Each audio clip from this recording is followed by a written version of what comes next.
See, Sonny, back in my day when I fought in the Korean War, this was our American news, not you, not what's going on right now. Let me show you what it used to look like. This was real American media.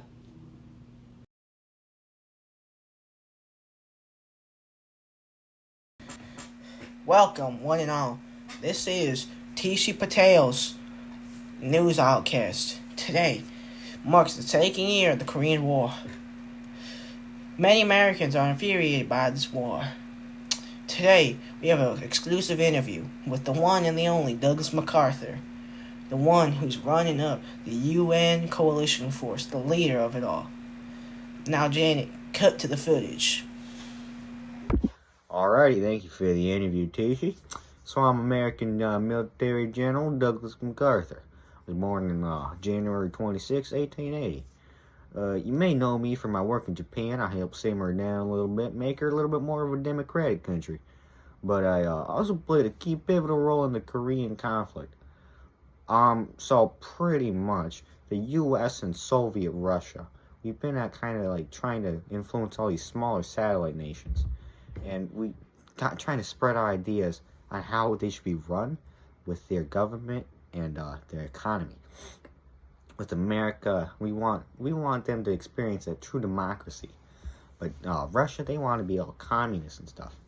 So we help stop the spread of communism to Korea by splitting it on the 38th parallel. Parallels are a bunch of invisible lines across the globe. There's a bunch of them, more than 38. But we chose the 38th because it splits Korea almost clean in half. With a little bit of exception on a river. Makes it a little bit more bendy. But pretty much, what we were trying to do over there was stop Soviets from spreading their communism. We succeeded at that. We had them split into North Korea and South Korea. With North Korea being a communist regime and South Korea experienced a true democracy. So we ran into a couple problems. We had the USSR. They were trying to spread communism. We didn't really like that. We also had intervention by China. And China, they didn't really need to get all nosy into it, but they decided to because they're pretty close. You know, they already have a lot of territory. They don't need Korea because Korea is trying to be its own thing, like a free country. So to describe the actual fighting that we were experiencing, it was pretty deceptive with Korea launching a surprise attack, or North Korea to be precise, on South Korea. That's when I was deployed. We intervened, and we stopped the advancement. A couple months later, we came up with the agreement to split it down the 38th parallel. That's the deciding line that we used, and we followed a little river. Get the little end squiggle on there, because if you look on a map, it's not a perfectly straight line. So, yeah, I think that we did pretty good there, especially with it being a surprise attack from the Northerners. And yeah, we were deployed and we helped out.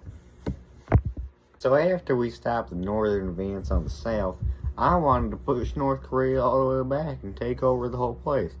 But I couldn't get treatment of the UN to agree to me.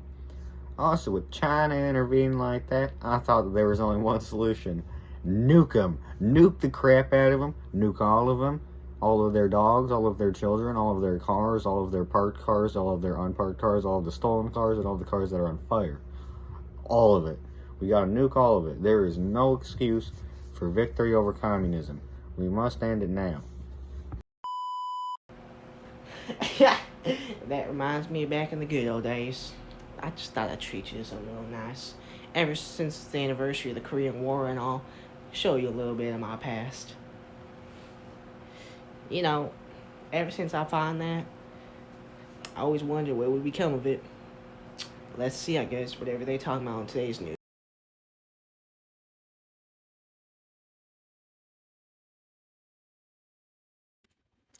Thank you, Jerry.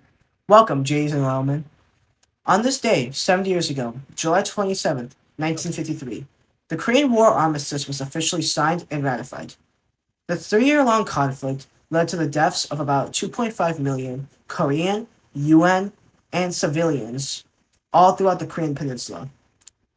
The ending of this war forever separated the Korean Peninsula into two parts, North and South, both falling under different ideologies and regimes. North Korea was initially led by Kim Il sung, and the South led on by various other American leaders.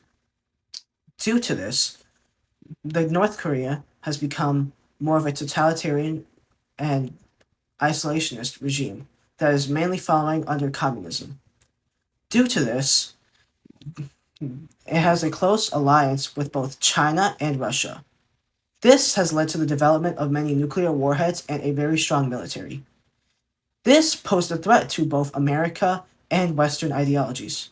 This meant that South Korea fell under more Western ideologies and has become a strong foothold for the United States, as many military bases are set there in order to keep a keen watch over both Moscow, Beijing, and Pyongyang, both capitals of all three countries.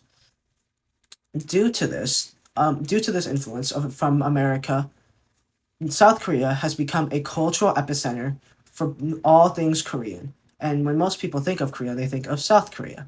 South Korea, though it's not very strong militarily, has very strong allies in the US and various other European nations.